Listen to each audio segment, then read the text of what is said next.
राधे राधे। हमारे सारे व्यूअर्स को राधे राधे और रेणुबाला ब्लॉग्स में आप सबका स्वागत है। आज तारीख है 25 सितंबर 2022 और दिन है रविवार। तो अमावस्या है कृष्ण पक्ष की आश्विन मास में। तो कल से नवरात्रि शुरू हैं। तो जो सांझी माता है वो कृष्ण पक्ष आश्विन मास में जो अमावस्या पड़ती है उस दिन लगाई जाती है। तो इसके बारे में कैसे लगाई जाती है, कैसे किस दिन तैयार की जाती है, इसका पूरा वीडियो मेरे चैनल पर पब्लिश है, आप देख सकते हैं, लगाने से विसर्जन तक का।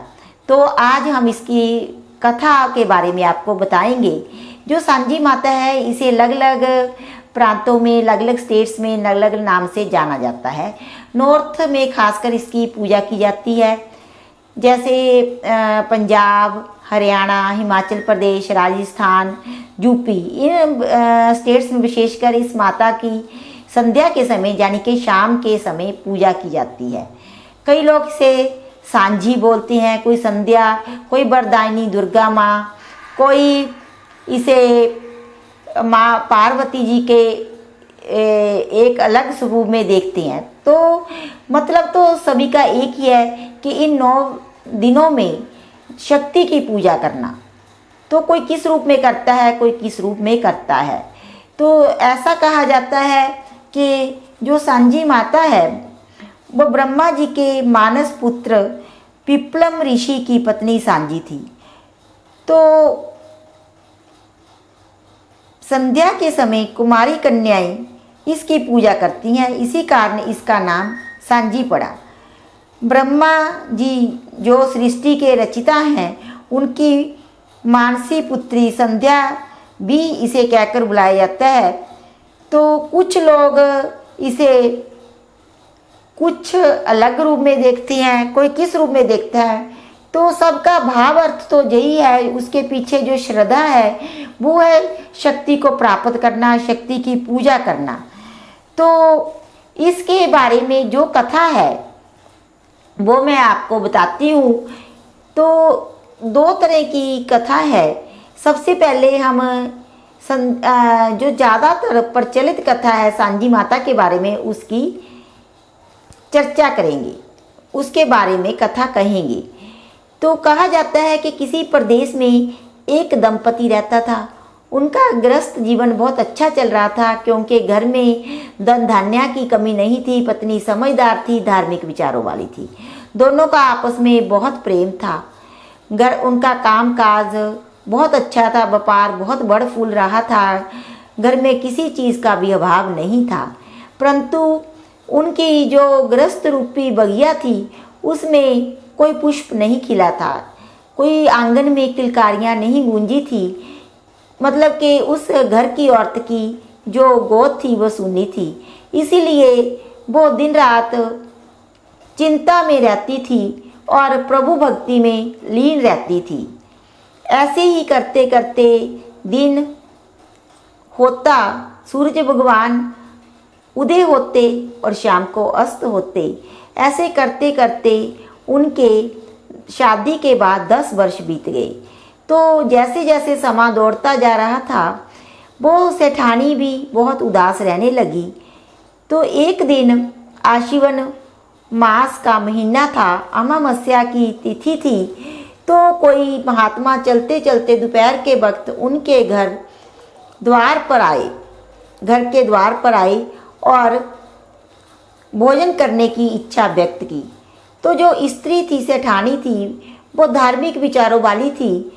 तो उसने यह उचित समझा कि क्यों ना घर आए मेहमान का, विशेषकर अगर वह मेहमान साधु हो तो उसका आदर करना गृहस्थी का धर्म है। इसलिए उसने उन्हें भोजन पानी के लिए पूछा। जब पूछा तो उन्होंने पलटकर उस औरत से जवाब किया, प्रश्न किया कि आप इतनी उदास क्यों हैं। तो सेठानी ने उत्तर दिया और अपनी सारी जो व्यथा थी उन साधु महात्मा जी के पास रखी। तो साधु महात्मा ने उन्हें कहा कि कल से नवरात्रि शुरू हो रहे हैं, आप ऐसा करें, गाय का शुद्ध गोबर लें, मिट्टी लें मट्टी से माँ दुर्गा जी की प्रतिमा स्वरूप बनाएं और गोबर से जो दीवार है उसको लीप पोछ कर उस गोबर के साथ जो मिट्टी की प्रतिमा बनाई है दुर्गा माँ की उसे स्थापित करें और शाम के समय भजन कीर्तन करें, आरती करें, माँ की स्तुति के गीत गाएं और इस प्रकार से पूरे नवरात्रों के 9 दिन दुर्गा माँ की शक्ति यानी के शक्ति की पूजा में लीन रहें भक्ति भाव से श्रद्धा के साथ। तो उस औरत ने महात्मा जी को भोजन कराया और उनके जाने के पश्चात जैसा उन्होंने बोला था उसको अमल में लाते हुए उस औरत ने काली पीली मिट्टी मंगवाई, उसे माँ दुर्गा जी की बड़े शुद्ध भाव से प्रतिमा तैयार की, स्वरूप तैयार किया और गाय का गोबर भी मंगवाया और गाय के गोबर से दीवार को लीप पोंछकर उस दुर्गा माता की जो प्रतिमा तैयार की थी तो उसे उस पर स्थापित कर दिया। आज भी लोग क्या करते हैं, जब श्राद्ध पक्ष में सप्तमी तिथि आती है तो बहुत से लोग घर में मट्टी लाकर दुर्गा माता जी की प्रतिमा का चांद तारे बनाते हैं। माता के लिए जो थोड़ी बहुत भी मतलब कि और चीज़ें होती हैं उनका निर्माण करते हैं, परंतु आजकल शहरों में मट्टी नहीं मिलती तो लोग एक मतलब प्रतीक के रूप में 1-2 सितारे बना लेते हैं। हमने भी ऐसा ही किया है और बाकी की जो मतलब कि दुर्गा जी की हाथ पैर मुंह वगैरह मिलता है चेहरा वो कमिहार लोग बनाकर मार्केट में बेचने के लिए ले आते हैं, उन लोगों से हम खरीद कर ले आते हैं क्योंकि मट्टी की वो मिलना बहुत मुश्किल हो गया और किसी के पास इतना समय भी नहीं होता। मतलब मानते जरूर हैं शहरों में भी और गांवों में भी।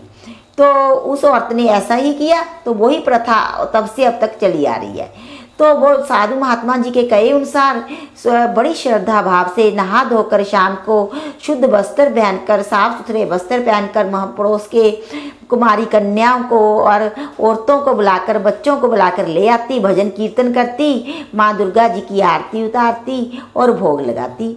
जय उसने 9 दिन पूरी श्रद्धा भाव से इस नियम का पालन किया। तो बीच में अष्टमी का दिन भी आया तो उस दिन उस औरत ने कुमारी कन्याओं को दुर्गा का रूप समझते हुए नव दुर्गा का पूजन किया, उनको भोजन खिलाया, हलवा पूरी परोसा, जैसे कि दुर्गा माँ की भोजन में काले चने का प्रसाद होता है वो भी लगाया, मेवे का भोग लगाया, उन लड़कियों को चुनरी दी और चूड़ियाँ दी, मेहंदी दी और मतलब कि उनको भोजन कराने के पश्चात दक्षिणा दी और अच्छे अच्छे तोहफे देकर विदा किया। तो वो सारी कन्याएं बहुत प्रसन्न हुई और उनके मन से बहुत आशीषें निकली। तो रात को क्या हुआ, उसे स्वप्न में शक्ति के दर्शन हुए। तो माँ ने बोला कि स्वप्न देख करके तुम क्या चाहती हो। तो उस औरत ने, क्योंकि उसका हृदय बहुत विशाल था, बहुत भक्ति भाव था, तो उसने कहा कि माँ आप मुझे वरदान दीजिए, मेरे घर के आंगन भी किलकारियों से गूंज उठे और जो भी आपको श्रद्धा भाव से पूजे, अगर वो कुमारी कन्या वर के लिए आपकी भक्ति करे तो उसे मन चाया वर देना, और अगर किसी के घर धन धान्य की कमी हो तो उसके घर धन धान्य देना, पुत्र की कमी हो तो पुत्र का देना। तो माता ने कहा कि मैंने आपके सारे जो बलिदान है उसको स्वीकार किया। मैं वचन देती हूँ कि जो भी 9 के 9 दिन बड़ी श्रद्धा भाव से प्रेम से मेरी पूजा आराधना करेगा, मैं उसकी सभी मनोकामनाएं पूर्ण होगी। ऐसा कहकर वो दुर्गा माता जी अंतर ध्यान होगी।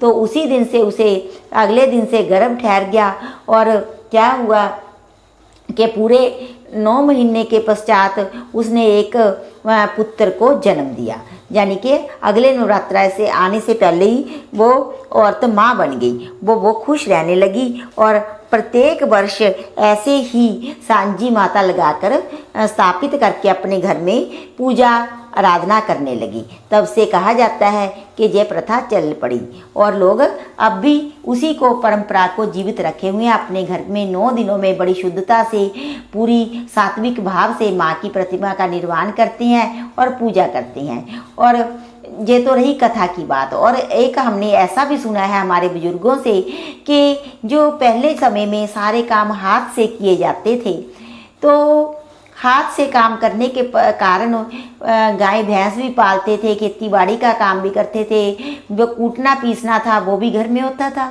औरतों को समय नहीं मिलता था प्रभु भक्ति के लिए। तो एक औरत ऐसी ही थी गांव में जो सारा दिन काम में लगी रहती थी, परंतु उसकी भगवान के साथ बहुत मन मिला हुआ था, लय जुड़ी हुई थी। तो उसने कहा कि प्रभु मेरे को घर के कामकाज से टाइम तो मिलता नहीं, तो लोग तो माँ दुर्गा की पूजा करते हैं 9 दिनों में, तो मैं कैसे करूं। तो उसने कहा कि माँ मैं तो सारा दिन पशुओं के बाड़े में रहती हूँ, गाय भैंस के, तो मैं तो कभी लीपना पोछना होता है, कभी चूल्हा चौंका करना होता है।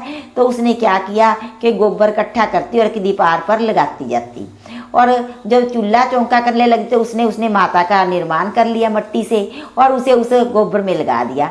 शाम को जब काम से फारग होती तो वह क्या करती, औरत नहा धोकर सर अपना कंघी केस करके तो उस माता के आगे दीपक जला देती, क्योंकि सारा दिन तो काम में लगी रहती थी। और कहती कि माता मैं तो सिर्फ इतना ही जानती हूँ, जो मेरे के पास खाने पीने का उसका भोग लगा देती, कि आप मेरी तो यही भक्ति है, यही स्वीकार करो। ऐसे उसने 9 दिन किया तो माँ बहुत प्रसन्न हुई कि ये गृहस्थी के साथ साथ मेरी पूजा भी करती है।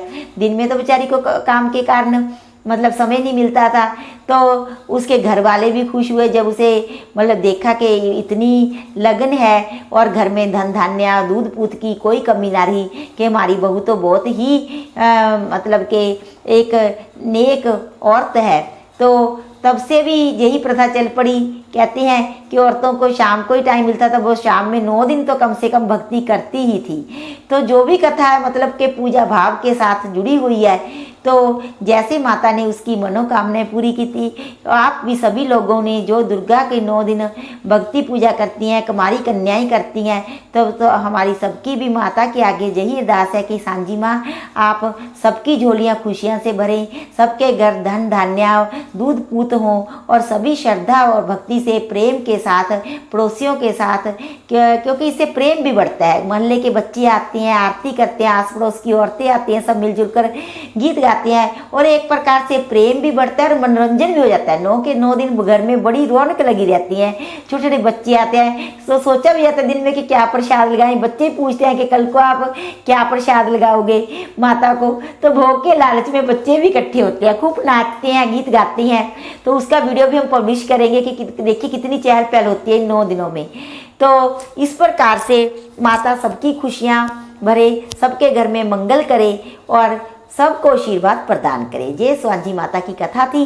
तो विसर्जन का वीडियो भी है, लगाने की विधि का वीडियो भी है, जो गीत गाएंगे वो भी वीडियो पब्लिश कर देंगे, कैसा भोग लगाएंगे वो हर रोज आपको बताते जाएंगे। जिस दिन सांझी लगाई जाती है, वैसे मैं थोड़ा सा बता भी देती हूँ, उस दिन कच्चे चावलों में चीनी डालकर लगाई जाती है, दीपक नहीं जगाया जाता। जब प्रथम नवरात्रा होता है तब से कल से हम दीपक भी करेंगे। शाम होते ही सूर्य भगवान के अस्त होते, जैसे घर में बाकी देवी देवताओं की पूजा करते हैं, संध्या वंदना करते हैं, और सांझी माँ को भोग भी लगाएंगे।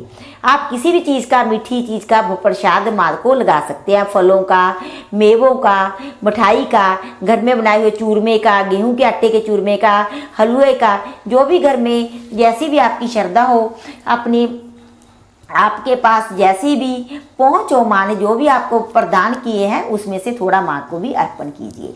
तो इस प्रकार से भोग तैयार करेंगे। और जिस दिन सप्तमी होगी, अष्टमी का जैसे हम व्रत करते हैं, उस दिन माता का भी व्रत होगा, तो उस दिन फल का ही भोग लगता है, अनाज का भोग नहीं लगता। तो जब 10वीं तिथि होगी तो उस दिन सुबह सुबह इसका विसर्जन होता है। विसर्जन का वीडियो हमने बना रखा है, कैसे करना चाहिए। और इसे ज़्यादातर कुमारी कन्या ही लगाती हैं। तो कई राज्यों में ऐसी प्रथा है कि जब तक लड़कियां कुमारी रहती हैं तब तक इसे घर में लगाई जाती है, और शादी के बाद घर वाले ये मतलब कि माता लगाती हैं, सांझी माता। और शादी की हुई लड़की ससुराल से मायके आती है, वो विधि विधान से उस दिन अपना व्रत रखती है। एक दिन पहले तो फलोहारी लेती है और अगले दिन सुबह दीवार से सांझी उतार कर विधि विधान से भोग लगाकर क्षमा याचना करते हुए इसे जल प्रवाह कर देती है। तो ऐसा कहा जाता है कि सांझी माता को धापन होता है। अगर आप लगाते भी हैं तो कोई बात नहीं, लगाते भी रहिए। ये मैंने आप अलग अलग स्टेट्स का अलग अलग बताया कि कैसा रीति रिवाज है। तो ये सारा सांझी का मैंने बता दिया कैसे लगाई जाती है। कि जिनके बच्चा नहीं होता वो भी मन्नत मान कर लगा लेते हैं, पहले नहीं प्रथा होती। किसके धन धान्य की वो भी मान्यता मान के कि माता मेरे घर में जो भी मेरी मनोकामना पूर्ण हो जो मैं सांझी लगाऊंगी। इस प्रकार से दूसरे लोग भी लगाने लग जाते हैं जिनके नहीं होती। ये कोई नुकसान वाली बात नहीं है। ये श्रद्धा भाव व्यक्त करने का देवी के आगे एक तरह का तरीका है और लोग मन्नत मानने पर भी लगाते हैं। तो ये सारा मैंने आपको विधि विधान बता दिया है। आप भी अगर लगाना चाहो तो इस प्रकार से सांझी माँ लगाकर उनका आशीर्वाद प्राप्त कर सकते हैं। अपने घर में खुशियों के अंबार लगा सकते हैं। बोलिए सांझी माता की जय। जय जय श्री राधे। अब हम मिलेंगे नेक्स्ट वीडियो में, तब तक के लिए शुक्रिया, बाय बाय। अगर आपका कोई प्रश्न हो, कुछ पूछना चाहिए तो आप कमेंट बॉक्स में कमेंट कर डालकर हमारे से पूछ सकते हैं। जय जय श्री राधे।